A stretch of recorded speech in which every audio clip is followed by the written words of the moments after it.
Alright guys, welcome back to another episode of Combat Cast. We have a very special guest that I know personally when I started my very short gym career. Very short, I think I went for like 6 weeks, and I called it. But yeah, very special guest, and that is John. How you doing? How you doing? You good? Yeah, I'm good, thank you. How about yourself? I'm very good. Good. So, obviously you're a bodybuilder. Yes. Can you tell us, obviously your accomplishments, what got you starting in bodybuilding? Let's start from the very beginning, from when you first ever wanted to get into it. You know what? Yeah. See, I didn't really plan to go into bodybuilding. It was just a sheer accident. Really? Yeah. The competition stuff was accident. But going back further, a few people might know my story. So when I was about 19, I got stabbed. Really? Yeah, in Dudley. Didn't really kind of mess with people around for like a long time. Okay. So I started training at home. It was by, I said that was just all sheer accidents. I just started just doing like some press ups and dips and whatever at home. So I'd done that from the age of like 19 up until about age 20. I didn't go into a gym until I was 23 years old. Okay. So, but I just like training. It just felt right. I didn't know that anything physically was happening to me. So I just trained because it just felt good. So I've just I carried on training up in I've never really stopped training as such.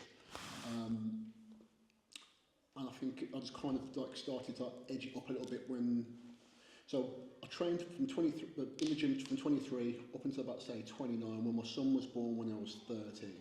That was 2007. Okay. Had a little bit of a break and then I jumped straight back to it again. It was always a release for me. It just made me feel good. Yeah. And then obviously I've just carried on continually training. So I always used to get in shape for holidays. So when me and my boys used to go on holiday and whenever prior to that, I'd always get in shape for holidays. So I just kind of thought to myself, if I cut certain things out, I'll look okay. So that's all it was.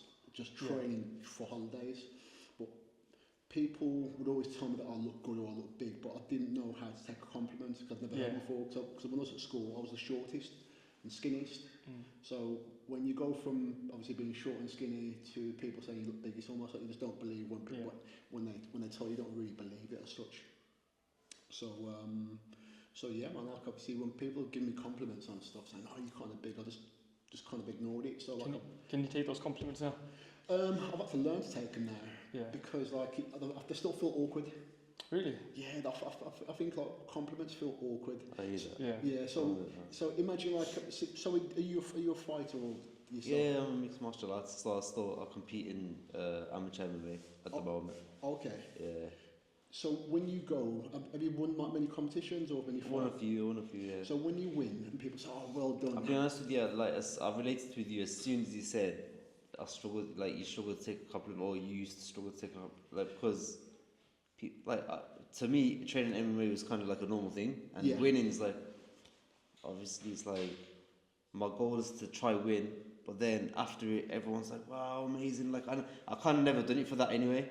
So when they did start giving me compliments, it's okay, it's just, I kept doing Exactly. So what you've said there is exactly the same. It's like a byproduct rather than. So the winning is a byproduct of what you're already doing. So same with myself. I just trained. I didn't really kind of train so people can tell me that I look good. I just trained because it felt right. And obviously when I've won competitions or when I've got to a higher up, when people go, "Oh, this is amazing, it's great and well done," I didn't know what to say. I'm it's almost like if you're a fully qualified plumber or electrician and you can wire up a house and people go, "Oh, round of applause," you're just I'm just doing my job. It's my job. Yeah, it's what I do. Yeah. So that's all it was. So from there up until I didn't start really competing until I was 40. Really? Wow. Yeah, I didn't start competing until I was 40. I was not against it. I wasn't really for bodybuilding and competitions. I was people would say you should do it, but I was never into I stand on the stage with no top on and stand in little shorts or little pants and whatever. I'm no, I just kind of shrug it off. I was just never really into it at all. But I don't know if you know much about bodybuilding, the categories. No. So basically I do men's physique. Okay. Men's physique is where we wear like They wear the shorts. Wear the shorts, yeah. Okay. So the bodybuilders, like, they wear like the little kind of like trunks and whatever, and then you've got classic who wear like the darker trunks, and you've got different grades of like the way that they're categorised on your body shape. Yeah. So I saw someone who I know, this guy called Gary. Gary done like a PCA show where he done like men's physique, and I saw him wearing the shorts, and I was like, that's not too bad. Yeah. And like I was toying with the idea a little bit, but the guys from Flex, like, they kind of Encouraged. kind of give it the encouragement, and then like I thought about it. Then I went and done like a model show first. Yeah. But on the same day there was the PCA competition doing like the men's physique, so I just done 2 competitions in one day. And then how did that go? My very first competition I came third. Really? Yeah. Smashed it? Yeah, come third. So how many years ago was that? That was 2017. So a lot happened between, like, say, a lot of competitions I crammed in between 2017 and 2019. But like my first competition I came third. Okay. Then they invited me to the British. Then I came third in Britain. Wow. And then the year after that, I just started winning. So I've done about another, say, like 5 or 6 competitions after, and just won all of them. Smashed it. Yeah. Because I saw you come in with that massive sword. Yes. What was that one? So when you saw me with a sword, that would have been like 2021 onwards. Yeah. So that's when I turned pro. Okay. So I won the Arnold's at they had the first Arnold's competition at Birmingham NEC. So that was for that. So I won 2 trophies. I won one, which was down in London. That was just like that was overall. I won the overall show. Yeah. And when I came back a few weeks later, I'd done the Arnold's. Then I won my pro card, and I won like the Arnold's. The whole pro. Yeah. So how does this, the process work when it comes to trying to become a pro bodybuilder? What's the process? Because you just said you win your pro card. I don't in amateur, when it comes to MMA, I think you just sign up, don't you? Yeah. You just sign up to. So IFBB is like the governing body for for bodybuilding. So to be an IFBB pro, that is like at the top of the game of where you are in bodybuilding. You've got amateur level and you've got pro level. So so you win. You go through so many shows. You go through so many shows, and then you win if you kind of go through to you win your regionals, or you go into your regionals and you're like in really good condition. So I think you can go into regionals, not win, but go into the next show and can be completely shredded and ready, and then go and take a pro card. Yeah. So that's what it is. So I kind of won my shows, and obviously it put me in good stead for that. So when I went up against the other guys who won their shows from around around UK or whatever, and so when I won all them guys, then that's when I won my pro card. So the pro card just gives me the right to say I am an IFBB Pro, and also to go and compete in shows around the world under the IFBB Pro label.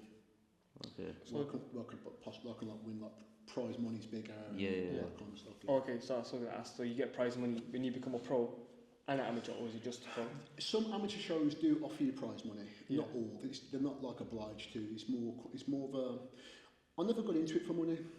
Because I think it was, as I say, I trained, I looked a certain way, and I'm like, I might as well just use this. Yeah. And I was happy because I think up until that point, I've never really won anything in my life. I don't think there was nothing that I thought I was good at. Yeah. I think when you go through school and whatever, you just kind of coast your way through. I wasn't really the most confident kid coming through school. I was very kind of for those who knew me, I was okay still, but I was never a loud kid or never kind of put myself out there. So that was winning a trophy there was the first time I'd won anything. And then you got that attachment for I'm actually good at this. I think I'll tell you what it was. Not even the attachment of winning, it was the process. I enjoyed more. Okay. Yeah. If you can enjoy a process of anything, the byproduct, if you enjoy that process so much, it's winning. Yeah. I relate with that. Yeah. Yeah. Because if you're just trying to wing your way through just to get to the competition, that means you're not prepared. Yes. You've got to love that process so much to the point where even when you think about it when you're sleeping. So like Yeah. So I think I've just always enjoyed. As I said to you before, I can get ready for a holiday. Yeah. I used to get myself ripped and like ready just for a holiday. So tell me the same thing for a competition. I'm like, what else have I got to do? And someone will go, well, you just got to have less of that, less of that, and less of that. And that's when I realised how disciplined I could be. So I really didn't think I had discipline, but if you've been training for years and years, and you just don't miss no weeks off at the gym, and I could spend anything up to like 3, 4, 5 hours in the gym. I've been in the gym for 4 hours before. Yeah. And it's just this time just goes. It's like people saying still there. I'm like, yeah, I'm still training because I'll just enjoy it. Yeah, you love the process. That's yeah. I relate with that 100%. Like, because I what was you gonna say? Sorry. I was about to say that's just like the exact same thing, that preparing for MMA fight is, you have to love the process because the whole training camp at the end of the day. Like, I'm currently in a training camp right now. Yeah. And it's been over a month. How long has it been? We said 8 weeks, so now I'm 2 weeks out, so it's been 6 weeks. Yeah. And you have to kind of enjoy the if you don't enjoy the process, then you just, I don't know, you feel like you're just forcing yourself. I feel like it's more of you're torturing yourself rather than anything else. You are right, because I've seen like some guys who, because like the whole kind of preparation, not everyone can take it. And I think it's a real mental game. Yeah. Because it doesn't matter whether you got a camp with you or you got a team with you or whatever, it's still just you. Yes.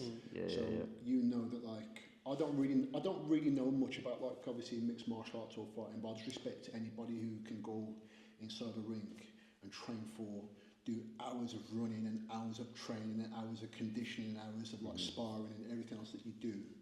I have to rate them guys, because like I just don't want to get hit in the face. Man, my mum thinks he looks okay. I don't want to be any worse, but like it's always just going to be you on your own. Doesn't matter how much training and how much people you've got around you at the time. It's just you in the gym and you in the ring on your own. Just like it's me. I think the only difference with what I do, it's a very lonely sport. Would you say that what you're doing is lonely, or is it more because you've kind of got the There's team? only so much people around you can help you, and then the responsibility's on you. Yes. Like these guys, my Coach H, Coach Redney, behind the camera, they can help me so much. They can give me advice. Yeah. They can tell me to eat this. They can tell me to train these certain amounts in the week. But it's still my responsibility to put the effort in the gym and to make sure I eat the right food. At the end of the day, they're not with me 24 hours of the day. Yeah. They're with me a few hours in the week. So if you do lose, do you feel like you let just yourself down, or people around you as well? People around me. 100. Me. You know what it is? It's like, if you know you put everything you can into it, then I'm not saying you're fine with it, but like, if you know you put all your effort into that thing, then it's like, you can't really feel bad about it. But like, if you know you skipped something and no one ever really, if you know that you never went on that jog that day, or you had a cheat meal here a few times, it doesn't matter if he never, he doesn't know about it. Yeah. But you know about it. That's gonna haunt you. I've got to, you know what? Yeah. So like, as you just mentioned that. Yeah. So as much as I've said, like, I've won all my competitions. So I won like. So I've gone to 2 different associations. So I've gone PCA, which is like amateur level, but like they're very high quality in, like, obviously the guys and women that they have there. So I decided to make a transition from PCA to 2 Bros. So 2 Bros is like bigger weight. 2 Bros is like a bigger association. It's where you can actually go and get your pro card from. Okay. So I was just so used to winning at PCA. It was normal for me. But like the bits that obviously what I could do, I could just like kind of do it like so easy. And I took my foot off the gas when I went over to 2 Bros for a show. Yeah. So I'm like, I've got this, but didn't realise that people were I was hungry, but there's people even more hungry than me. So when I got there, I didn't. That was the first time I took the foot off the gas, and I didn't kind of knuckle down as hard as I should. Yeah. So when I got there, so what happens is when you prep and whatever, like you kind of like your calories are low, everything's low, and you're just trying to get your body just to kind of like release like all the fluid, so you look shredded and ripped. Yeah. So I didn't do my normal process because like usually like, I'd have like either some cider vinegar or a little bit of like wine or something just to kind of like make it kind of draw in. And like I didn't do all that I should have done, so I just thought I had it. And when I got there, I'd done the show, and I came something like 17th or 18th. Wow. From going fast. Yeah, my very first show. You guys do like a type of water cut as well, Yeah, which yeah. we do like the day. Obviously, we do for a different reason. We do it to make weight. Yeah. But you guys do it to look more shredded. Yeah. And I know that's like one of the hardest processes when it comes to trying to make weight. Like in the training camp, I think a lot of people would agree that when it comes to water cutting, jumping in the sauna and making sure that you don't drink a certain amount of water the day before the weigh-in and the day of the weigh-in, it's a pretty hard process. Do you think, is it the same type of? Yes. So the first so all my first competitions, I didn't have a coach. I coached myself, so I had to kind of. I just took bits of advice. There was like two guys who kind of give me some pointers and whatever. Yeah. But like the whole kind of cut your water off at a certain time of day. Yeah. And then I was drinking. I made up this concoction of like it was vitamin C water, vitamin C powder, cider vinegar and water. This tasted vile, but like obviously when you had it, it's kind of made everything kind of. You've done the job. Yeah, done the job. Yeah. And I think like all I could do was like take small. So he said to me, like, during the morning when you wake up, just don't kind of go into autopilot mode and make a cup of tea or coffee or something. Just make up and just don't touch anything. Yeah. So I remember what I had to do. I remember just like emptying out all the kettles, and I emptied the kettle out, and I put it upside down just to remind myself, don't make a drink in the morning. Yeah. But like I had like a small bottle of water, but he said just take small sips. That's all you could. So like my sips were like That's it. Yeah. It was like you couldn't even it wouldn't even hold at the bottom of my tongue how small it was, but just keep my mouth wet, and that's all I did.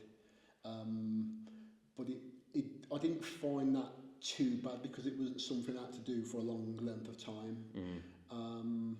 It was just I think that part I found kind of easy, but I think it was the water loading which I found hard. Yeah. So I had to have, for my last, let's say, last 3 days or so, last 2 or 3 days, I think I was having like, let's say up to 6 to 8 litres of water I was drinking a day. Similar thing for us, with like on the week of the weigh-in, 5 days before the weigh-in, we have like 8, I think it's up to 8 litres. I forgot the process now, I think it's 8 litres, isn't it? And then slowly. In the day? Or a day, yeah? 8 litres, and then we keep cutting it down where until the day before the weigh-in, and actually the day of the weigh-in, we're not even having like, I think one of these or half of all of this. Yeah. And that's it. Yeah, so like I think that was a part which I found hardest because like all my competition I was still working. I used to have like I had like my own transport company, so driving up and down delivering cars. So some of the most painful things you could ever do is jump on a motorway after drinking the amount of water and trying to hold yourself to the next service, or having to stop at every service on the way, or praying that there is no traffic. Yeah. Because like I got to a stage, I don't mind telling people now this, but like there was a stage I had like bottles cut off in my ready, you were prepared. And because like I knew that like sometimes you go to London and you're driving out and you'd be sitting in traffic, and then I think the first time there was one time, the worst time it happened to me, I was driving to Cannock. I'll never forget this day. I was going to Cannock to go and like I think I had to go and register and I had to go and do some posing, and the traffic, I went there mid-afternoon and like I've been drinking all the water, and like I saw the traffic, and like I was like this, and my stomach was hurting, and like my feet were dancing in the car like this. It was really, really horrible. And then like when it's just almost nearly there, to a degree, I'm like, you know what, I'm just gonna let it go. I'll just drive the seats later. But like I was like, I can't do this. So I'm jiggling around. I remember just I've done like some real dodgy driving manoeuvres. I had to dive out and drive up, and then like I've just do my business at the side of the road by the car. I was there for ages. I was like, this is never ending. It was just going and going and going and going and going and going and going. And I'm looking, it's just rolling down the street, and that's because how much. So that part is hard. Yeah. The drying out phase wasn't too bad. Yeah, because you know there's an end point. You can see the light at the end of the tunnel. Yeah. Whereas, like this happened to me not that long ago. Like I had a litre bottle of water, and I told him that, you know, I need to make sure I take sips of it, or otherwise I'm gonna need the toilet during we called it Uber, and on the way to where were we going again? Like we were somewhere in Wolverhampton, and I finished the whole litre bottle. I'm thinking, damn, I kind of messed up now. I know that in the next half an hour I need the toilet. But yeah, man, but like so I had to get those in every day. So there was points where I was having to get up. I think some of my early competitions, I'd just get up at my normal time to get would be around about 5:30, 6 o'clock. Yeah. So I'd have to kind of like down that amount of water. Obviously, I knew I had to try and get it all in during my day. And then like obviously when I'd done my pro show, I got like adventurous because like I was just seeing, you know, the Aldi waters, you know, the 2 litre bottles. Yeah. I just knew that I had to finish a pack of 4 of those. So what I started doing was getting like these cold fusion tea bags. So like I put like a blackcurrant one and a lemon one and a peach one or like a orange one. Just to fool myself to say, oh, you know what, I'm just doing something different now. So once I get through that red one first, and I'll go and do the yellow one, then I'll do the green one, then I'll do this one. So how many days do you have to do that? That high level of drinking water is only for about lasts like 3 days, 4 days. Okay. About 3 days or so. But like prior to, I do know people who drink a hell of a lot more or do that all the way through. But like I think I was averaging about like say 6 litres. Yeah. But I was 4 minimum, 6 maximum. Yeah. A day. Through my prep. Okay, and then your water cut is for 1 day. Yeah, so the water cut is just like on the day before the show. Yeah. So I'd stop drinking water around about say 5 o'clock. Wow. I'd stop drinking water. So you're drinking that 6 litres a day, and the day before just boom. Cut off. Wow. That's why I said like I'd have like if I sip anything, I'd have that kind of the vitamin C powder. Or I'd mix. One time I mixed vitamin C powder in green tea because like green tea. And then I've done one with vitamin C powder and cider vinegar. Okay.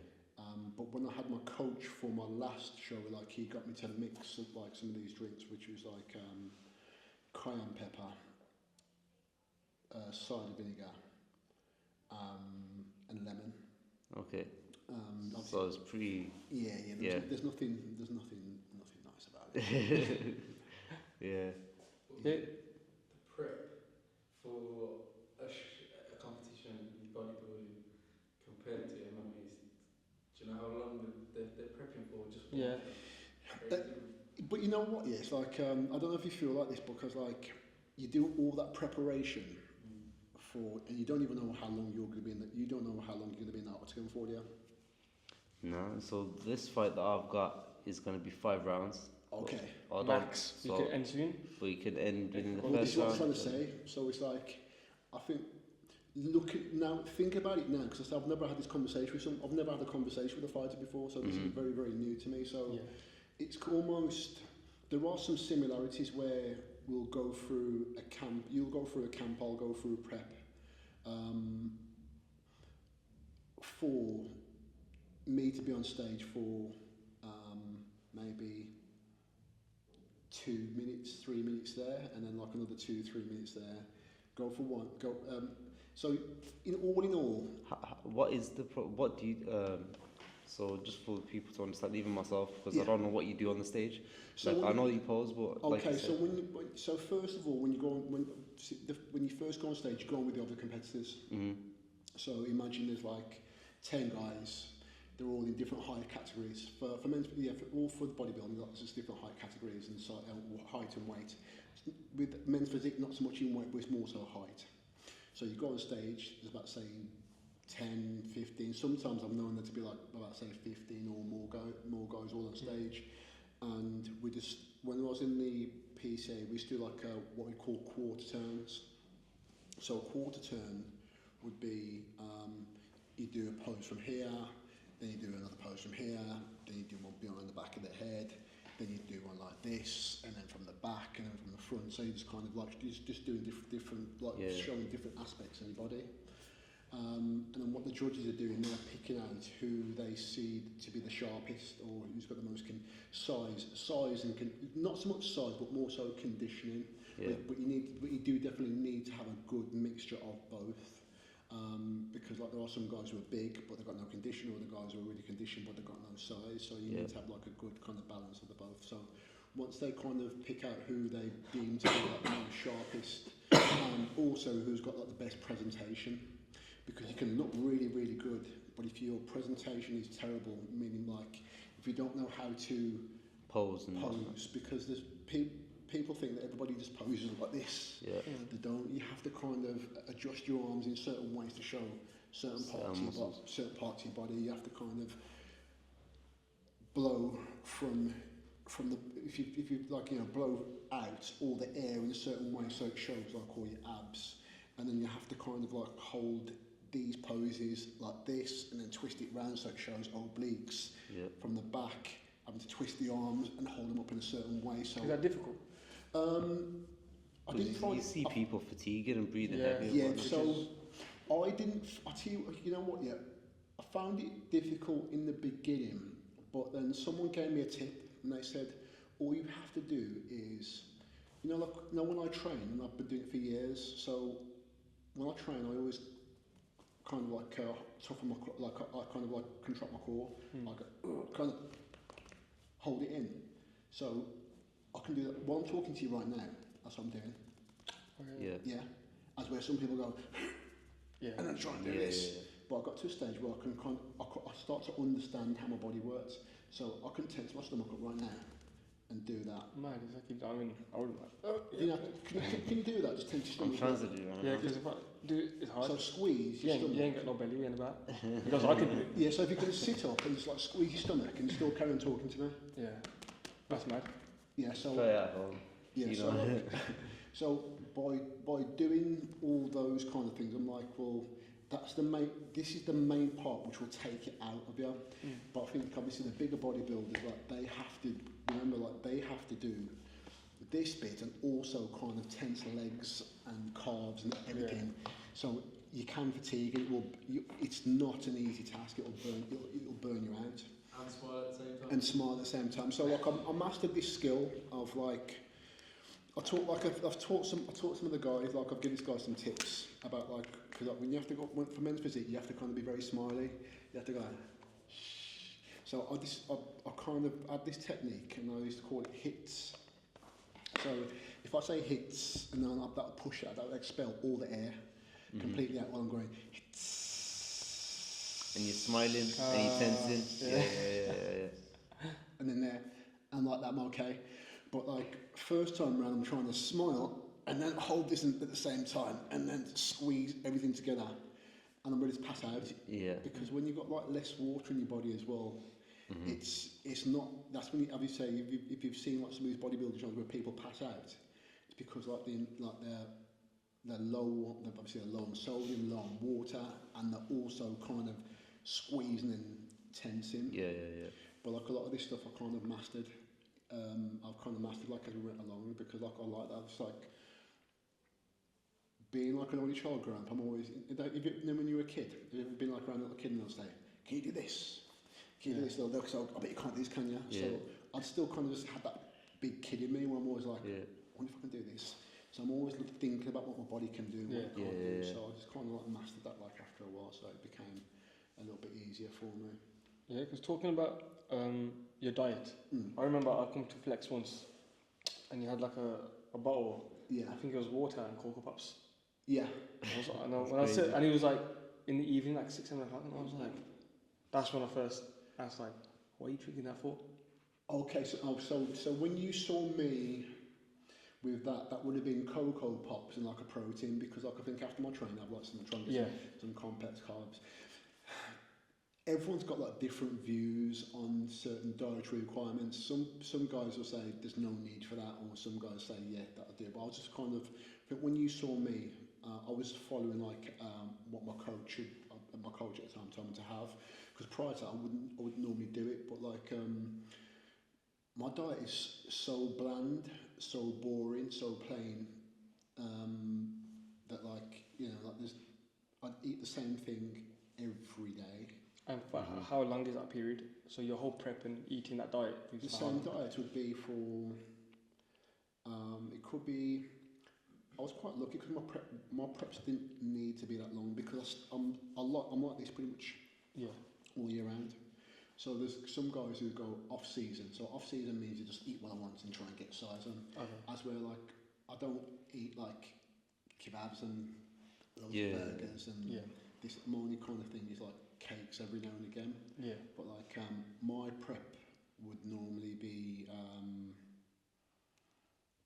maybe that's 6, 7, 8 weeks. Okay, so it's very similar. Yeah, about 8 weeks. That's where some guys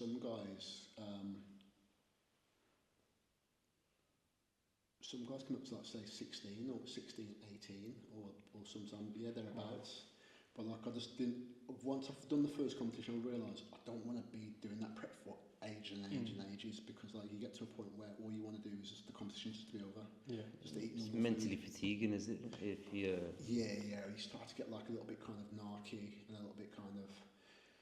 Oh man, I just want it to be over. I just want to eat some proper food. Yeah. Because like so just imagine that like my mum would cook for me this white rice in these tubs, and I go to my mum's every Sunday and she'd pile up these tubs of white rice to last me for the whole week, and that's all I had.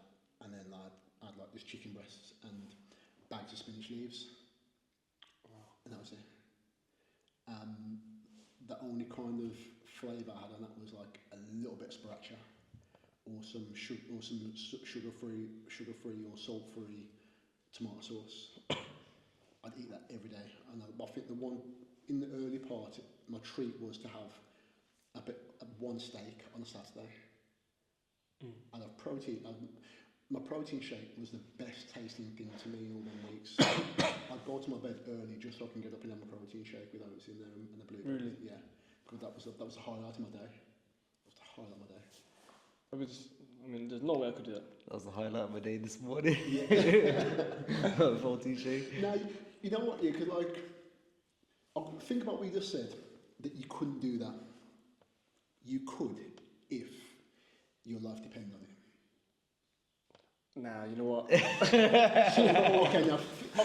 Okay. You know, me and food. Yeah. We're just like. Yeah, I know. But what I'm trying to say is like, I'm not because it's something that I chose to do. Yeah. But what I'm trying to say is, you could say to me, I don't want to do it. That's different to saying that I can't do it. Yeah, it's true. If it was life and death and someone said, this is all you can eat. Yeah. Or that's it, you're finished. I think I would have to do it. You do it, so that's what I mean. So like when people say, I couldn't do that, I say, no, you could do it.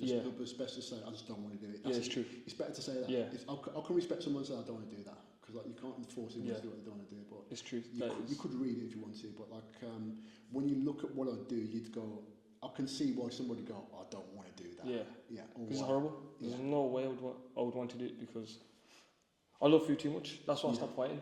Okay. Because I love food too much. Yeah. And the discipline that, especially for you, the same thing every day for 8 weeks. Like for him, it's a lot more. You got a lot more choice. You can mix it up. You don't have to have the same thing all the time. And it's like, I much rather do this than what you do. Okay. But I don't want to do that either. That's the only way I can diet. Same thing. It has to be the But you know what though, yes, like there's a bit of a disconnect with the way that bodybuilders diet. And are you a fighter? Are you a fighter also? Have you been a fighter as well yourself? Yeah. But would you just diet for a fight, or would you just diet just because you want to get some weight down? Just for a fight. Just for a fight. Okay. So when you're not fighting, you wouldn't do like a diet. Okay, so what you said there is like one of the reasons why sometimes people who go into diets, like they fail because they try and do like how a bodybuilder does it. So well, they go, I'm just going to eat this, this and this, and then take all these things out of like, I can't eat none of this kind of stuff. But like, yeah, there's a very big difference. And I think as a competitive sports person, you know that you have to eat that way in order to get to that end goal for that day, because you're not going to you don't diet so you fight for 6 or 7 days in a row. You just diet for that one day. You do all that dieting, doing all that kind of coaching just for that one day. And this is what I try and tell some of my clients or people I coach and train. I say, don't worry about these little things that you have here and there, because like you need to have like variety, but it's just calories you need to be kind of watchful for. But me as a bodybuilder, I need to know exactly what I'm eating, the same thing every day at the same time, and I need to know by at the end of like say 7 o'clock all my meals have gone in, and that's it. Yeah, and that's it's your fuel. objective. Yeah, it's just my food is just fuel, and that's all it is. It doesn't serve any other it doesn't serve no purpose to taste nice. Yeah. I'll get to points where I'm just slapping it in my face. I'll just go. So what's your motivation? Like, is it that event, or is it something else that motivates you to do what you're doing? I don't even know. You know what? Yeah, that's a really good question. I don't even know what's motivating me to do it. I think like you said at the start, you enjoy the process. I do enjoy I enjoy the process, yeah. But I don't think there was like a set motivation for me to do it. I think I just done it to kind of test myself a little bit. Okay. Because like I've realised like over time that like people who are the best at their game, they can overcome the boredom easiest. Yep. And that's part of the process, isn't it? Yeah. Doing the same thing repeat. So I never thought of it like that. Yeah. But it's interesting you said that. So it's like you've got drills that you'll do over and over and over and over again. Yeah, you are right. I'm guessing that you'll do drills to the point where you can just do them in your sleep. Or foot. Shadowboxing all my way around the house, that's how it is. Yeah, you've got movements that you do with your feet, you've got like obviously, and you just do them over and over and over and over again. Yeah, this guy's drilled in a few combinations into my head. Like I'm doing them at home all the time, yeah. So that's what it is. I just realised that like I'm good at being repetitive in that space. That's where some people like they're not good at being repetitive in that space because like they're thinking about. It's crazy you said that because I want to go back to drinking my beers and I want to go back to hanging out with my friends. And so if you try to explain what you do or if I try to explain what I do to someone, they'll look at it like what are you doing to yourself? Like you're torturing yourself? Like what the heck? That I wouldn't want to live that life. But for some, I don't know how to explain it. I'm assuming you think the same thing. Yeah, like, because I can't, you know, the amount of times you have to kind of when people say things, that's why like I had an answer for you when you say I couldn't do it. I've been saying the same thing to people all the time. I'm like saying, listen, I'd say to them, listen, I'd respect you if you just say you don't want to. It's okay, because like I don't want to climb Mount Everest, and like I don't want to. I don't want to be like I don't want to ride bulls, and I don't want to ride horses. That's not my thing, because like that's what you do. That's just like an example. Yeah. But like, I just know what it does for me, and I know that like, you know what, I can manage this. It doesn't feel too hard. It doesn't, I say like, part of the dieting is quite hard, but the gym is the fun part. Yeah. I mean, that's why like. One of my sayings is like, you know what, it's like even if you could, people go to the gym like 3 times a week or 2 times a week for an hour and expect everything to look great, and they're not taking care of like the other 23 hours outside there. So they're drink and eat and do this and so I'll go to the gym and I'm saying, but there's nothing showing, nothing's happening. But as where I've mastered that part out there easy, I just know exactly what I've got to do. I just clear my cupboards out. I only put in there what I need to eat, and I need what I need to drink, and then that's it. There's nothing that like I need to have. I eat this, I eat this, and I eat this, and I drink that, and that's it. There's nothing else I need to kind of I need to take that information on board, because me, I'm the type of person, if I've got something in front of me, I'll naturally just eat it. No, I think you've got to try. I think if that's your way, you kind of have to reduce your temptation. Yeah. And I think I have the same process for every competition. So if I found out I had to do a competition tomorrow, not the first thing I'd do now. If I found out now, just this very second, and what the way it goes, that you'll go, I'll make a decision, I'll do this competition, and then you go online, and then you kind of register, and then you pay. Yeah. The second I do my Apple Pay and the money goes through, I'll go straight back home and I empty out everything out of my cupboard. I put it in the carry bag and I wrap it up where I've got biscuits or I've got something sweet or whatever it is. I put it in the carry bag, and there's some guys at the tyre bay. So I've always got biscuits and bits and pieces at home. I'll wrap it all up and I'll go and give it straight to them. I'll do the same thing every single time. I'll clear my cupboard out and I'll sit tonight with an empty fridge until tomorrow morning, until I've got exactly what I needed to have. That is a crazy mindset. I'll do that. I've done that every single time. I'm gonna start doing that. Opposite of what I would do. You'd probably order. Nah. You have your last cheat meal. Nah, you know what? Because I have the same process when I try and have the same process when I take people on board, like for coaching.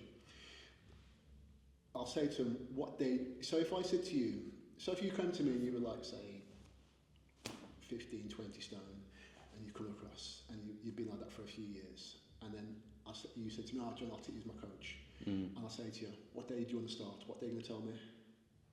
Give me a day. Well, me, I'll say no. No, what day would you say? Next week. What would you say? I'd say, Give me a day. People say Monday. Got ya.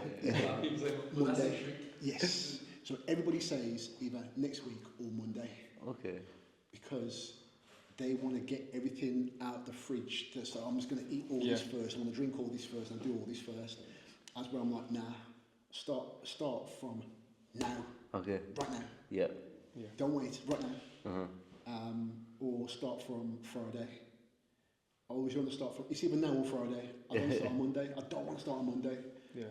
I don't want to have this. Oh, let me just enjoy my last weekend. Nah, there's no enjoying my weekend. I'm just going to just do what I need to do right now. Set it up. I'd rather start it now, and then when Monday comes across, I've already done, like, say, 5 days already now. Everyone feels bad on the Monday. I'm feeling good because I'm like, I've already got all my system already. I'm cool. I'm ready to go.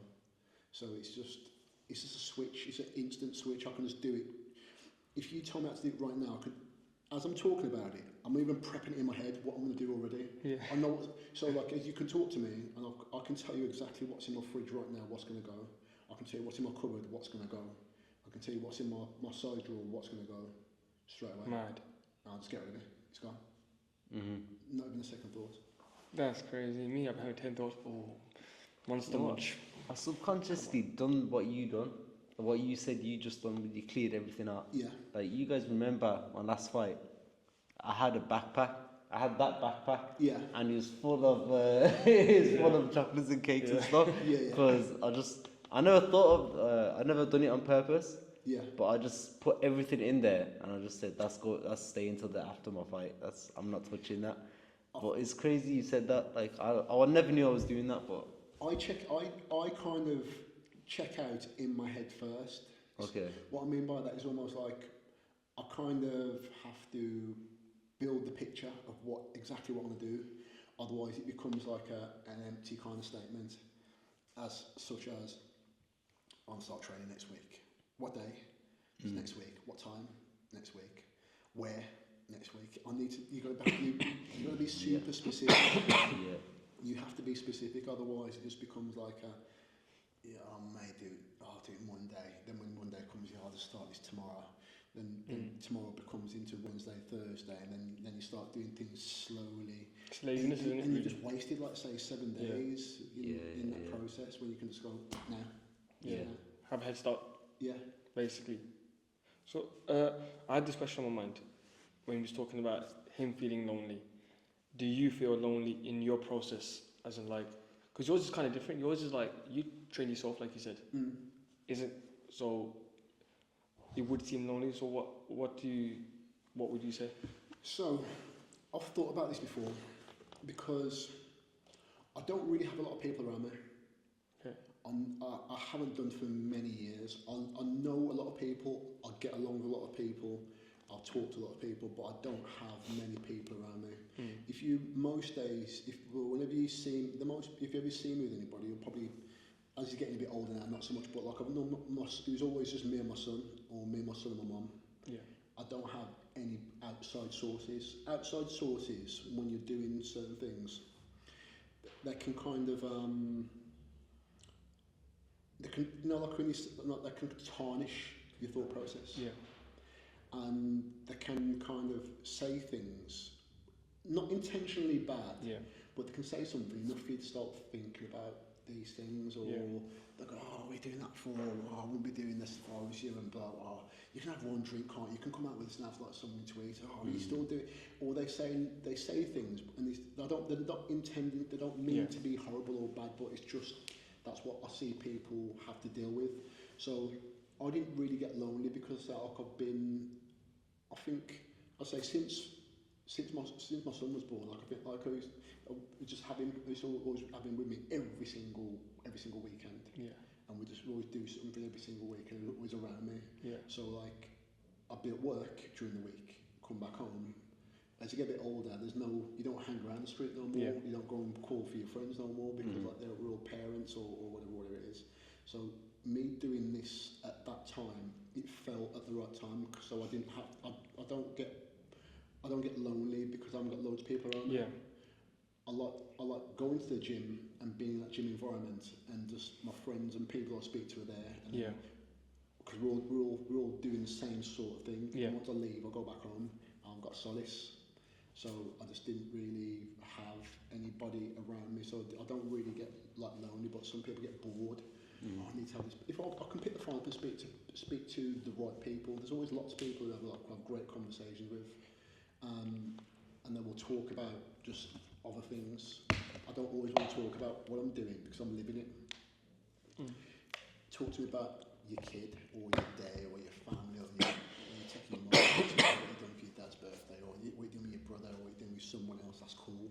That's cool stuff to me. But like, I don't want to keep on talking about what I'm doing already. So I'm guessing you don't just want to just keep on talking about like mixed martial arts and fighting all the time. So like, when you're in here, you talk to the right guys. Yeah. But when you're out there, you don't want to, every time you move and go, you're fighting. When you're fighting, can you train me? I'll train with you one day. Blah, blah, blah. And it's like that, when it's like... Stop it. It's going back to me. Do you get that? Yeah, it's like, because I think it's because the conversation is kind of repetitive. Yes.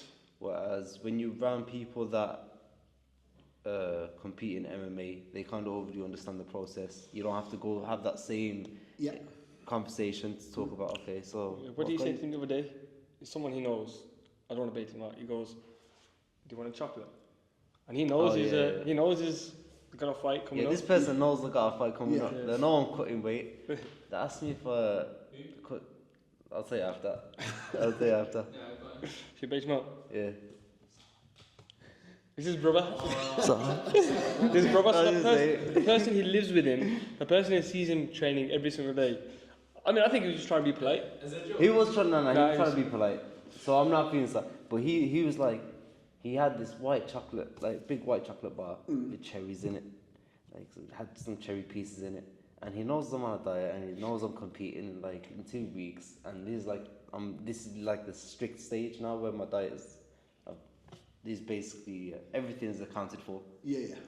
And he just gives me a piece. It's like, you want this? And I'm like, I need to teach this guy a lesson now. I can't just say no and be like, nah, take it back, because he's gonna forget about it and offer me something, later in the day. He's trying to justify now. Yeah, I'm trying to justify. But I basically took the chocolate bar and I just threw it. I just so why you giving me a chocolate bar for? Don't do that again. Now you know what, So this, I've had to deal with this kind of stuff, but like I like this kind. So this is the kind of stuff what excites me when people do things to me, because it's almost like, once I switch on my winning mentality button, there's nothing you can do to switch that off. So when people are going, oh, but you wouldn't mind something, I'm like, nah, I'll have this instead. Cool.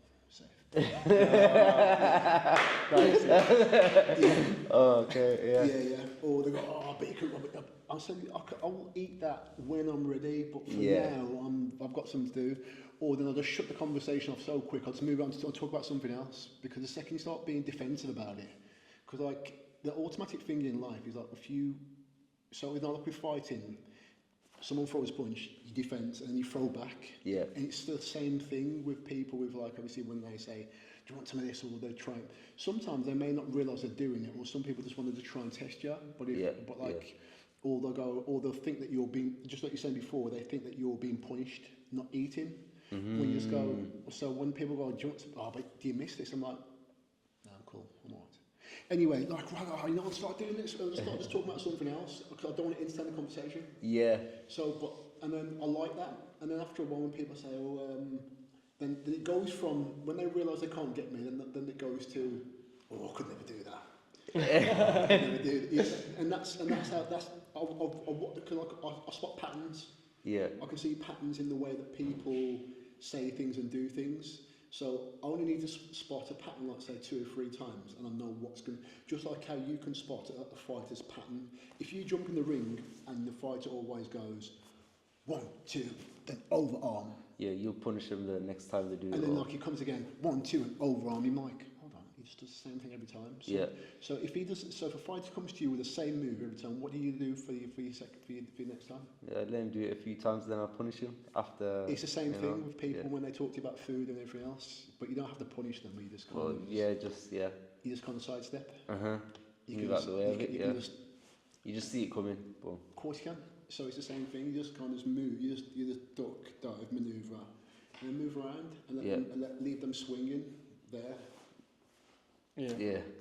It's the same. That had no effect on you whatsoever. No, it's the same principle. I want to get into your mindset, because normal people, I love that. I'm general taking that on people, board. because everything you're saying, it's like they're like gems, and because I see your stories, sometimes you give out positivity like nearly every day. Like you're posting reels, you're posting stuff like on Insta, which motivates me. Okay. Because when I see it, I'm like, yo, and the stuff you're saying now, because it's like face to face, it's like hitting me even more. Because like when you just said, no, you can do it, you just don't want to, and that's gonna be locked in my head for a very long time. Okay, cool. You get it? Because I take things. So, was you always like this, or was there a time where you just, I need to change my mentality? This is another thing I've thought about before, because I've tried to track, because someone's asked me before, and I tried to track back where it came from, and I think, so where I grew up, it feels like I've said this like over before, obviously, because obviously you've never heard me say this before, but where I grew up, it was predominantly white area, so I was only like the black boy in my area. My uncle, who's passed away some years ago now, I used to look up to him a lot. So he could fight, and he could he would punish people. Let's just put it that way, yeah. So you couldn't outdo him, because that was his thing. And I used to want to be like him, but there was parts of him I'm like, I don't know if I could play that part of him very well. As the parts where he just kind of could tell somebody something, break somebody, and just with it. I'm like, that feels like hard work. So I've probably done it once or twice, and I felt bad. I'm like, I can't do that. So I realised, growing up in a racist place where people are saying things to you all the time, you can't fight every day.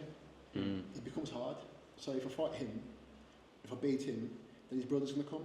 Then if I fight with them, then that's another gang of people against me. And all the time I'm just kind of alienating myself more and more and more. Because I'm the only black kid around. So if I fight and because people have said something to me and I probably go against them all, that means I grow up just being on my own. And I've seen those kids growing up who didn't have any friends or anything. But I was fortunate to be able to kind of know from an early start in life that I could just out nice people. That was my thing. It's like you'd have to physically put your hands on me before you knew what I could do. Yeah. And as I said that now, it feels a bit cringy. Unless if I was a fighter, it'd be different. But I'm not a fighter. When I'm talking about fighter, I'd feel it's cringy. That is. But I'd say to someone, if you really want to know what I can do, I can press enough of my buttons, then I'll defend myself. Yeah. But then I'd realise that just being cool with people was is like one of the nice, one of the best things you could do. Yeah. Because if they come to you with something and you come to them with so much niceness, whatever they're doing looks stupid now. Yeah. Yeah. And then I realised, obviously, it was. I didn't realise till later on. It was the mindset which I started to create for myself. Because I can. So sometimes when people are doing things. So when I was younger, we'd be around certain things. That's why I didn't get into like a lot of trouble. I could see something happening before it happened. Yeah. So I go, oh, that's common sense. If I do that, there's a possibility that's going to happen. So let's just not do it.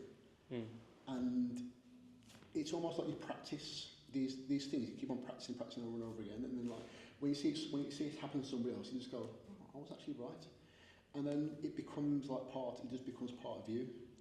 And then was it like a survival technique because you was yes, around where you was? Yeah, it was. I think it was a survival technique at first, and I realised it kind of worked in a way where people was like, you know what, yeah, he's not even a troublesome person. Because it's good when people say, oh, that guy ain't no trouble, man, he's cool. Yeah. Rather than, oh, he's bad, he can fight, he can knock people out. When you're younger, you think that's a good thing to keep on hearing, but it's not that great. Puts targets on your back. It just puts targets on your back. So I had people who I knew like that, and then there was me and a few others who we could go anywhere we wanted.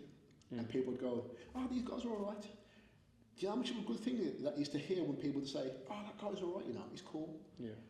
When that guy's all right and he's cool, that means that guy can go anywhere and can do anything, and he can operate with anybody at any level, as long as like he knows people. Yeah. But even when you take it outside of where you are, you can still use it there again. So this is where part of my mindset started. I think it from like a younger, like it was building from very early. I think it just got stronger and stronger and stronger to the point where I realised that like there's lots of the things that I say. They're just kind of like rules which made my life easier. Yeah. So when I give positive like words out, it's because like I've used them already, and I know how they work. Yeah.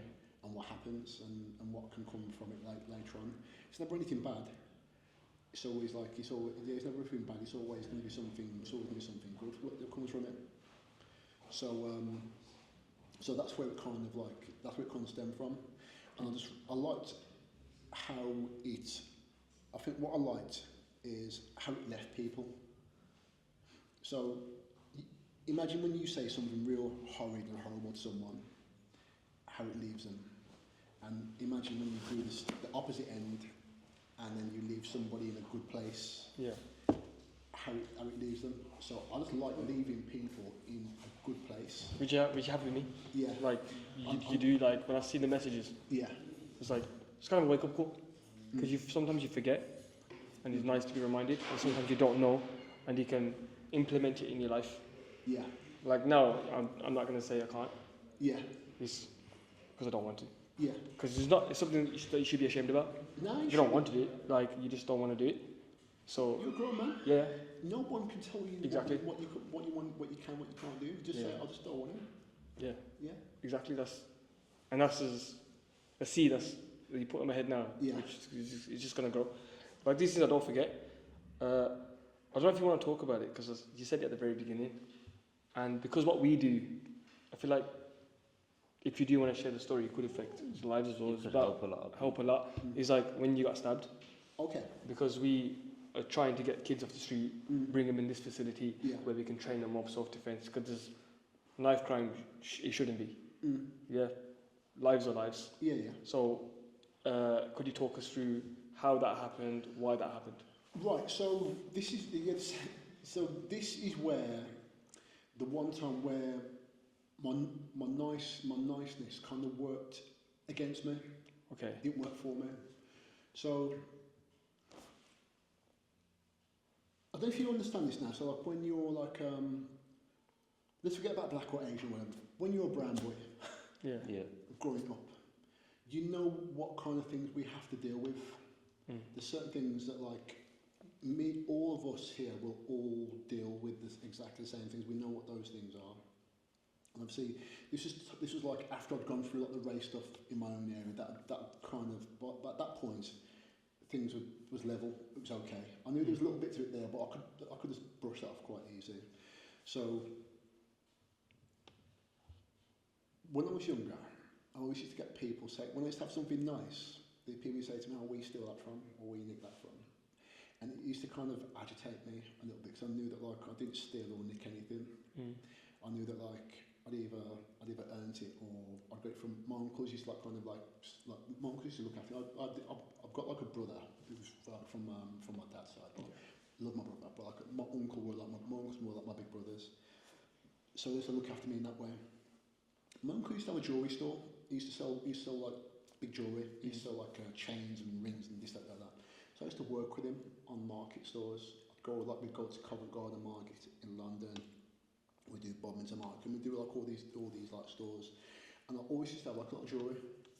So for a young kid, it looked kind of bizarre. A young black boy back in the 90s with a lot of jewellery would only mean that like there was no such thing as like a young black boy who worked hard and expensive with no jewellery. And that was me. My uncles used to wear jewellery. So I'm a hip hop fan. So I want to look like rappers. Yeah. So around my own area, I'd wear lots of jewellery. I'd wear jewellery to school. People are renowned. People used to watch me come to school with like loads of rings and stuff like that. It's just normal. But like obviously then I changed my environment. So my environment changed from a mile to 2 miles up the road, and I started going to Dudley College, and I used to wear my jewellery to college. And so, cut a long story short, some guys recognised me for like wearing some jewellery. And the bizarre thing is that night when it happened, I was out with my friend Majid, and he had his chain ripped from around his neck. Whereas at this big party, he had his chain ripped from around his neck. We got it back. My cousins got it back for him, and then the guys who took it from his neck, they weren't too happy about it. So we walked him up the street to get him out of the way, and then like they started coming, and he ran off. I said, "Man, just run," and I just carried on walking. So they come for me because like some of the guys who were there recognised him in college, and they said, "Ah, he's the guy who wears all the jewellery." So like they kind of had a huge coat on, big puffer jacket on. I remember him like kind of like patting me down. But I was wearing one ring that night. It was about this big. One gold ring. I had it about that big. And one person must have said, "Oh, he's got the ring on." Naturally, I had the big ring on. I had like 2 little small ones, but like the small ones were harder to come off. But the big one was good to slide off. So they come to me, like this guy's pulled out a big knife, and like they started tussling me.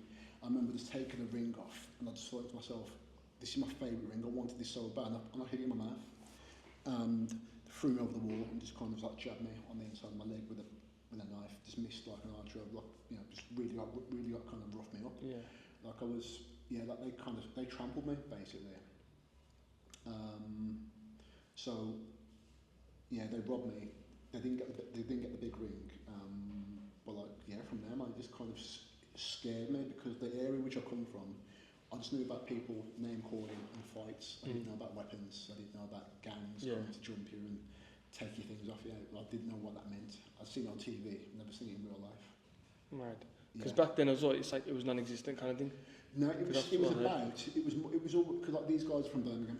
Yeah. Okay. Yeah, they were not from around here. They were from like Birmingham, West Bromwich way. But like that was normal for them being in the city because it's like it's a dog eat dog world when you're in the city. Everyone's like out for what they can get. But like we come from a small town. We come from Dudley. Yeah. Come from Dudley. I'm from down the road, which is Painsnet, which is just like a small town, a small little village compared to what Dudley's and so on and so forth. Yeah. So that's what happened with that. Well, that shut me up because I'd never known. Did that change the way you moved your life on from that point? Yes, it did. But it did. I didn't realise it was happening, but it just did. I think sometimes things happen, and you don't plan them out. You just kind of start doing it. Yeah. So I think from then I became more aware of people. I realised that not everyone's nice, but like I could read body language, I can read people in a certain way. I didn't put myself in any kind of positions or anything like that, but I think what happened, some years after that, that's when I started going to the gym, and then like I started to get like a bit bigger, but I didn't use my size or the way I was to kind of intimidate people. I think people felt more intimidated to me, but I'd still, this is what I'm trying to say, compliments and people telling me that you're big or you look scary or whatever, I didn't get, because like, in my head, I'm like, if I was that big and I was that scary, you wouldn't have robbed me. If I was that big and scary, Yeah, it's true. you wouldn't have said all these things to me, so I just don't understand what that meant. Yeah. So I went for like a little stage of like time, like where I'd look at people as like the enemy, and done some not saying naughty things. I think I just picked when a threat came, I'd do something. You react. Yeah. I reacted before anything happened properly, and I've done it a couple of times, and I realised like I think this is where my conscience came in. When I'm going, this don't feel right. Yeah. I shouldn't be doing it, because like I think if I carry this on, anything which I've built for myself where people think is a good guy, because like they wouldn't believe like obviously that like I've done that to somebody else. Oh, John's a nice guy. I like that. I like when people say John's a nice guy. I don't want to say, well, John's a bad man. He's some gangster. I don't. That doesn't sit well with me. But like I just knew from there that like you have to kind of like have to move very, very differently. Yeah, because it could have ended like that. Could have affected you now, where you're like, you know what? If people want to do that to me, I'm not going to be nice to everyone, because this is what happened. But you turn your positive into even a bigger positive, but now understanding the situation and what can happen. Oh yeah. So. Oh yeah. And I think you know when you're younger, there's things that you think are super important when really they mean nothing. It's like, you know, like my son's like he's coming 17. Like there's things which will be important to him right now. But I know for certain when I ask him again if I live to see him when I'm 25, when he's 25 or 30, and I say to him, "Oh man, I know those things when you used to think about when he was like 17.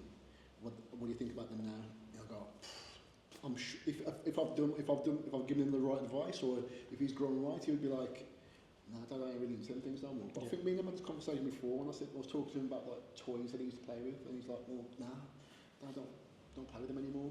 So it's the same thing. At the time, it's important to you.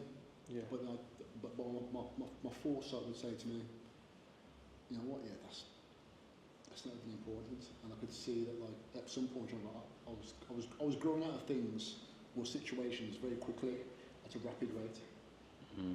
So just from that situation, so for instance, we'd go out to clubs or go places.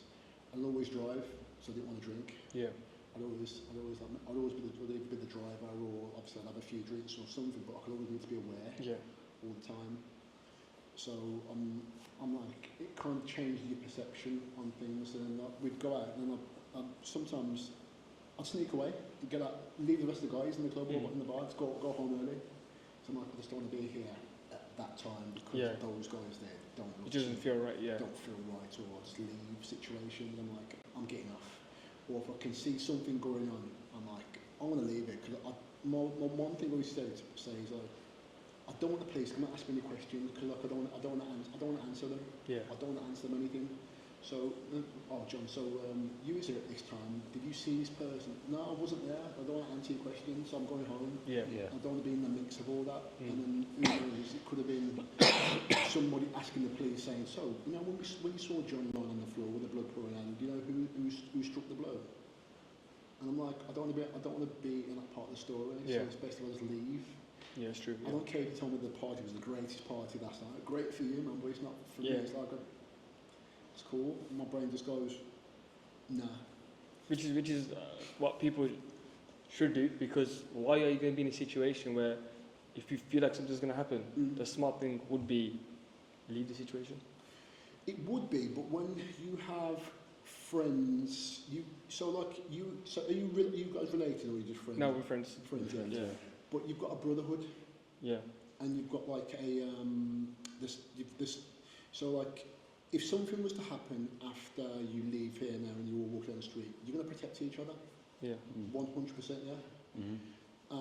But like, if you know that your boy here, like, he starts problems or he likes to be in the middle of something, you still feel obliged to help him, even if something's going wrong. Yeah. So then after you would speak to him, what you're doing is wrong. Yes. some cases you do, but sometimes you get. Have you ever seen like friends or people? I have seen it. Have you ever seen like friends or people who've got like a real hot-headed friend and you just can't speak to? Yeah. What do you do with that situation? But they say, yeah, but our mums grew up together and we went to nursery together. And he's a little bit like this, but he's okay. But like I say, that guy who's okay is another reason probably why you're going to be in problems tomorrow. Yeah. So we can't change people. I can't change myself. Right. Yeah. There's only one steering wheel in the car, bro. Yeah. I'll just steer my own. And it just goes that way. It's true. That's where the mentality comes in, and growing up and who's around you and who you have to choose wisely. Yes, you do. You outgrow some people, and if your mindset is similar to the mindset that you've got, you're not gonna want that. I'm gonna, like you said earlier, but before he's gonna remove himself from the situation, before, even if he doesn't know 100%, before the chance, I'm not even gonna give it a chance. Yeah. I want to avoid it at all costs. I think that's just a part of the choice. And I think that's what my thing was, leave nothing to chance. Yeah. I don't want to have an explanation, or people can tell me about like the fights, what went down, and I'm like, cool, I'll listen to it, but like I wasn't there. So like you can tell me, and even when you tell me, I'm like, yeah, cool story, bro. Let's move on. So I don't want to hear your fight stories. Yeah, 'cause you don't care. Yeah. I don't care. Yeah. I don't want to hear about what went down. It's like that's the reason why I went. So I don't want to get involved in it. It's not a cool story to me. Yeah. Cool stories, fighting in the cage, fighting in the ring, because it's televised and you get paid for it. Yeah. What do you get from fighting out on the street doing It's true. for notoriety and for postcodes, or because he was with his girl and the girl you're not going to marry, or the girl you're not going to start a family with? The streets you don't own. And the streets you don't own. Cancel. Yeah. Have you had the Jay-Z? That's the Jay-Z line. It's like, you know, people are dying for like blocks that they don't own, or houses that they're renting. Yeah. It's pride, and it's like, I think that you mastered, like, you don't have no pride, because you know what, it is what it is. If I'm going to leave the situation, if you have the pride, you're the one that's going to get hurt. Of course, yeah. You're the one that's going to, like... Do you know what as well though? I know the thing you were... No, it's fine. It's still, you still got pride, but I'm better than that. Yes. That's not me. Yeah, it's true. Yeah. That's not the environment I want to be in, not associate my name with. I'm better than that. Yeah, of So course.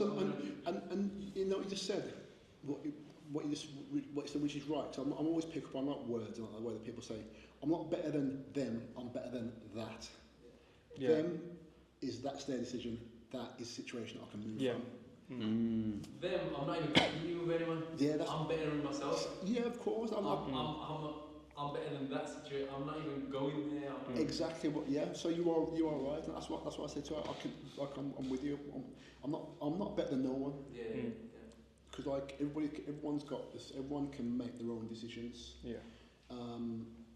Just like you could have like me and like another 5 more friends who I've grown up with, and they all decide that they all want to do bodybuilding or they want to compete, but like their decision was to either have a family or to start a business or do something else, and like, you know, that's cool, or whichever road they went down, but that's just their decision.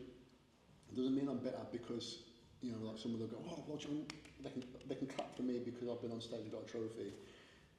These guys can sometimes all deserve a clap because they've brought up a family and they've now started a successful business on it, but like that was just their choice and their decision, or somebody else can just go down a completely different route altogether. Yeah. But it's just like we all get the same 24 hours. It's just like what you do with it. Yeah. So 100%. I'm not better than anybody. I'm just my choice, and just my choice. And I think once you kind of find the pair of shoes that fit, Yeah. why would you wear anything else? That's true. 100%. But would you think that you're better than the people? So when you compete and you come first, someone come fifth, wouldn't you just think, I am better than him? This is something which, so for me, I'm still like, nah, it's just because it's a subjective sport. But factually, you are better. You are better. So the judges said so. Yeah. The judges said so. The judges said that like I look the better person on the day. I wouldn't say that I'm better than the person. I would say in that moment for that situation, not as that individual. Yeah. If you're both competing for something, yes, you was the better man. Yeah. But as a whole person, No, wait. No. Okay, yeah. No, Understand, because like I don't subscribe to that because like that kind of buys into like levels of ego. Yeah, it does. Yeah. Listen, man, we're all under one person. Yeah, 100%. We're all under one. He never picks one out and says you're more superior to this one because like, it's still the same amount of time on the watch for everyone, and like we don't even know. Well, I can't even say that because you don't even know how much time we've got. Yeah, it's true. You can go tomorrow. And I could have won like 40 trophies, and you could have won one or none. Yeah. And I go first. Yeah, and we're all gonna end up in the same place. In the same place. But like, yeah, I find it hard to say because I have people try and get me to say that before, you know, but you know you're better. I'm like, I find it hard to say. I'll just say I'm good at. I'll say, you know what? I think I'm good at that. I won't say I'm better than him. I'm good at. That just shows how humble you are. As it's humble, being humble. But do you actually believe that, or are you being humble? No, I believe it. Okay. Because I think you shouldn't really kind of. When I say it wholeheartedly. Yeah. I don't just say it because it sounds like something cool to say, or what you should say. Because there are people out there and say, "No, I'm better than him," and they believe it, and that's cool because that fits right with it for them. Yeah. It doesn't really fit too well for me because like you know, like I can sing at the top of a mountain tower. I can drop off tomorrow. Yeah. And the song's not the same, is it? It's true. So so just keep just keep the same kind of. The eyes can't lie. Yeah. So you don't necessarily need me to announce what you've already seen. 100%. It's like you don't need me to keep on telling you that I'm a black man. Yeah. You don't need to keep on telling me that like you're an Asian man or which part of the world, which kind of background you are. Yeah. We can just see. You can see, yeah. Yeah. So I'm just the eyes can see what they see. Yeah, 100%. You can't unhear what you've already heard, and you can't see what you've already seen. And like if you can join, if the two kind of match up together, and it's like, well, there it is. That's what I need to know. Yeah. So if you see me pick up a trophy, you know I'm the winner. Yeah. If you see me walk out with anything else, you know I've won. Yeah. You don't necessarily need me to tell you. Yeah. Unless somebody will go, John, what have you been doing for years? And you'll say, I'll come to my podcast and I'll tell you. Yeah. So I do. That's what I believe. Yeah. Yeah. I'm not better than anybody else. What about you? When you fight and you beat that person. Me. Is it the same? Is it the same mindset? Or you know what? I'll be honest with you. Like it's crazy. Whatever John said, I'm not. Talk about you. I know you're about. Okay. But you know how I act. Yeah, I know. This is off camera. Yeah. No, I want you to, so everyone knows. Yeah. You get it. So like literally, I'm relating with a lot of stuff you said. Like it's just I find it hard to like talk down to people. Like to be honest, because when I compete against other fighters. They're doing the exact same thing as me. They're the most similar person to me. It's like I can't chat down to them because I know they're in their training camp training as well. Yeah. So when it comes to a level of respect, I got respect for them. But obviously, when it comes to the day of the fight, obviously I try to win and hopefully I'm the better man on the day. But because you know what, it's like, when I see fighters, and I've just kind of realised this now. It's like. A lot of the time they're just trying to sell tickets. It's entertainment. It is. It's entertainment, but like, so even when I see, because I don't know fighters, so I always pull me up. As soon as I talk about something I don't really know amongst people who know, I always like to say, just pull me up. If I'm like, obviously when I see people, someone like Leon Edwards. Yeah. He's not really bravado-driven guy, is he? Yeah. Little bits. He'll say little bits, but like he's not like a Conor McGregor kind of like. Fighter, he's not like a star bender kind of person. He's just like, you can just tell he just wants to go in there and just do what he's got to do, and then go back. Because you never really hear anything else of him outside as well. The people they like that limelight, and they know how to kind of sell themselves and sell tickets and whatever. But I think that's probably one thing I'd probably find hard. It's the entertainment aspect of it. I think most people trash talk and whatnot for entertainment. Yeah. But when you enter MMA gym, people think it's like the most violent place. Everyone hates each other. You spar someone, you need to dislike them. But it's not the case. It's like the weightlifting gyms. Like everyone's friendly. You know, everyone's friendly. You talking to it's the most social place. It's one of those social places. Like I can spar him, a random person. Yeah. And I can spar you. and we can leave that sparring session not hurt and actually probably be closer. Every time I train with someone, I'm actually closer to them. Yeah, It's like a way to get to know them, but like, you know, with me, when you're talking about the better, I kind of me personally, I don't think the way you guys think. For me, it would be my motivation, not in a negative way, because it's never in a negative way. yeah, If I'm gonna train for something, and like I said to myself, I'm doing jiu-jitsu now, so when I compete, I said to myself, I need to become on his level or better yeah, for me to enter this, because this is where I'm aiming to get to. So here's my reference point now. Yeah. yeah. When I know in my head, not in a negative way, I'm better than this person, it doesn't mean that I'm gonna talk down on him. Yeah, In my head, myself, I know, okay, I'm better than this person now. I can do this. Like when I'm in a gym, I'm training, I know he's better than him. I'm gonna go with him to get better. I get that. You get it? And I think, see, and this is the thing. I think as long as you can separate the two, because like I say, there's you in the gym and in the cage, and there's you outside the gym, outside the cage. You can use those things to motivate you. So healthy competition. it is healthy competition. So my last competition, I'd like to say, this guy who I saw, and when I saw him, I started like kind of like I can't say stalking him, but like I was obsessed with his Instagram page. Yeah. And I knew that I knew that like he's in the same category as me. But like I kept on looking at him, going, "Nah, man, he's sick, man. Look at it." And I think I showed more people his photos than I'd ever show anybody mine. He had more promotion of my friends and people who I spoke to than I would promote myself to my friends. I hardly took any photos. I took little photos here and there, but like I've got so many photos in my phone that no one's ever seen before. Yeah. I just never even share them.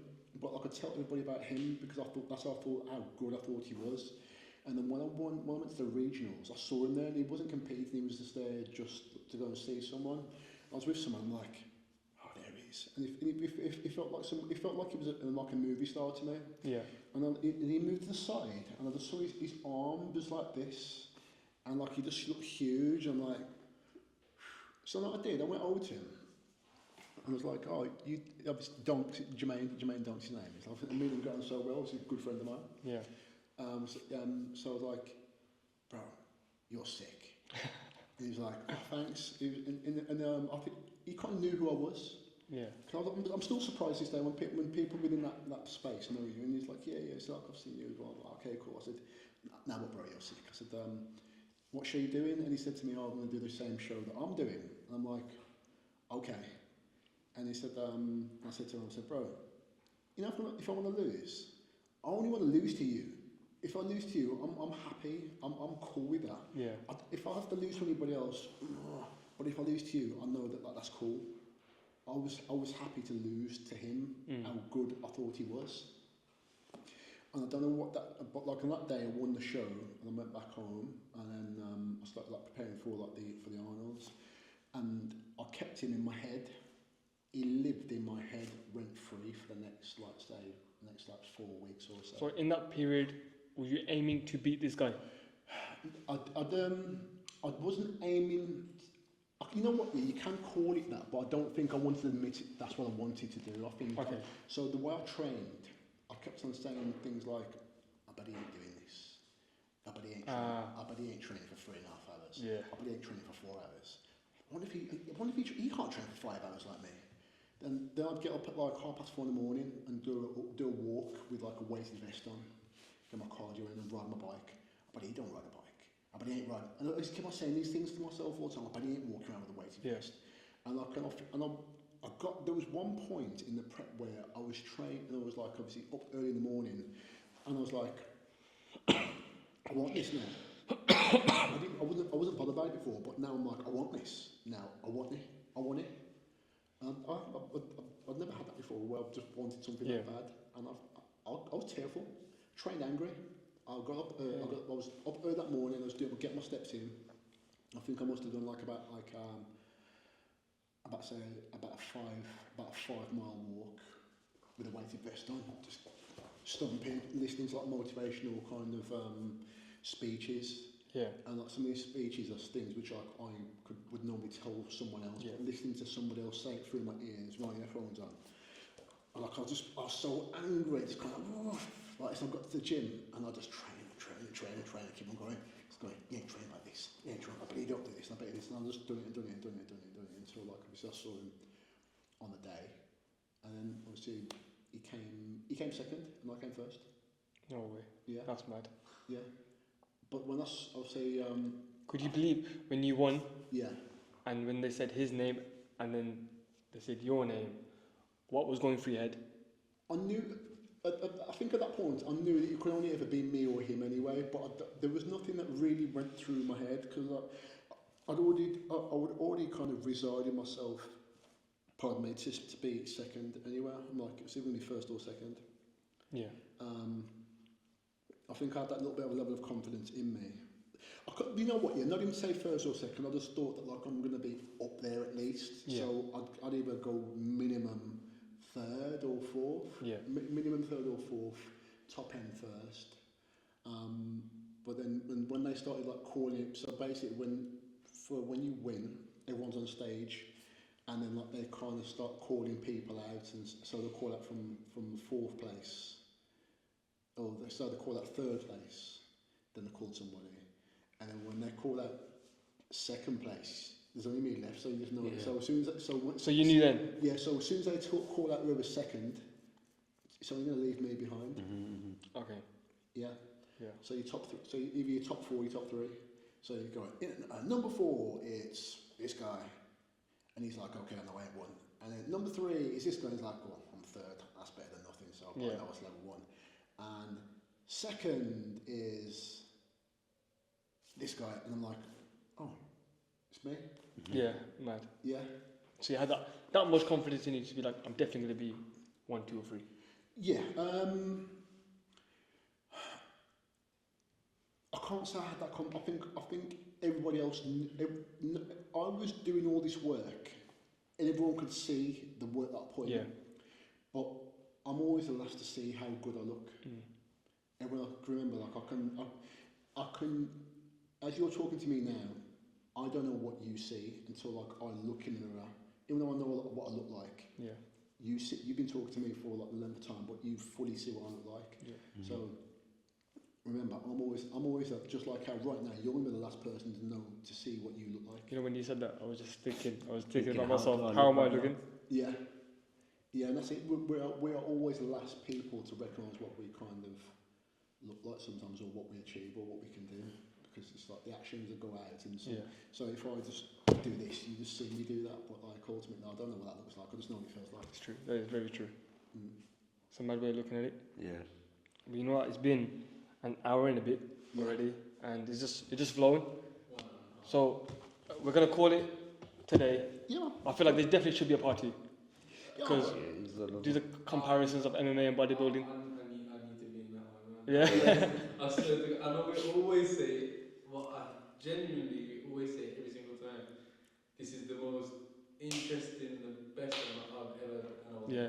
You know, everyone we do in the back is speaking. getting better and better and better. I feel like I guess like the last one is hard because it's our coach that got us into MMA kind of thing. Yeah. And then this week is you, but it's like a completely different. It's like we're having a bodybuilder, having an MMA fighter, and there's so many similarities, but bit of differences. I don't think it's that's intriguing. Obviously, I love the bodybuilding and it's the mindset and how you live your life. Because I've found myself changing since, like the past few years. Yeah. I speak to these two. I've got probably 2 other friends, Yeah. 3 other friends, and it's like I hardly even speak to them. And it's not a bad thing. It just means that you're growing because like you're not meant to be in everyone's space. Yeah. Because like sometimes the two can't mix very well. 100%. It doesn't mix very well at all. As I keep on saying, it doesn't mean that like you're better than them. It just means that like you survive better over here than you do over there, and they survive better over there. But every once in a while, it doesn't matter. You can just come in and go, everything's cool, and just go back to routines. You go back to your normal life. Yeah. Everyone lives their own life at the end of the day. But yeah, if you have, I know you do PTs and stuff. Yeah. So if you could tell the guys what do you do and. Okay, so basically what I do, a lot of people think that I PT and coach bodybuilders, but I don't. This one's your turn. I do personal training. I do online coaching. I can, you know what is, and I do like a lot of like motivational kind of stuff on my page. I'm usually with my friend Jacob, and we do like have you ever seen like our I've seen the memes. Yeah, memes and videos and whatever. So I laughed about this yesterday. I said, Jacob, I want to go on the podcast tomorrow, and like I always have to look to you to tell me my name, my Instagram, which I never forget, never remember. But it's John _ online coach. Collins. I'll put it on the screen. Just if don't Yeah, worry, we got put it here. you back. Yeah, We got you back. Don't worry. But yeah, I train just day-to-day people for fat loss, strength conditioning training, boot camps, meal preps, and not mentoring as well, because like obviously this is the only muscle you should concentrate on first. Once this is great, everything else just flows. If you do it the It's other crazy, way. like the amount, all the stuff that you said, I think a lot of people can relate to it. Yeah. Doesn't matter if you're an MMA fighter, doesn't matter if you're a person working in an office. I think a lot of the stuff you said today, a lot of people can take something away from it. No, I appreciate that, man. Yeah. 100%. 100%. So guys, you heard it here first. Look, John said earlier that he doesn't like compliments, but if you want to get as big as this guy, well, we're gonna put a picture here, and when I've seen him training like next level, you think that this is what I want, and you look up to, like I look up to you. This, I'm not to be too high, but looking at you, your physique is like that's my perfect physique that I want to get to. I appreciate that, bro. So I'm learning to set the compliments a bit better. Yeah. Because I used to be really awkward with them before. I'd just look at the floor, I'd just go, yeah. But I appreciate that. I think as I'm starting to get older, because I always like to say, this won't last forever. But whatever I tell you, whatever comes from here, and whatever is around here, is because then I could tell somebody else, and your message just gets spread. But thank you, I appreciate it. So thanks for coming. Thanks for giving us your wisdom, your experience, and your lifestyle. We appreciate it. We hope everyone else has appreciated as well. So we'll catch you guys next week on another episode of Comeback Cast. Make sure you like, comment, and press the post notification button. That's it. Signed. Yeah, subscribe. Okay, see you later. It's all good. Thank you. Take care. I think that was our longest one.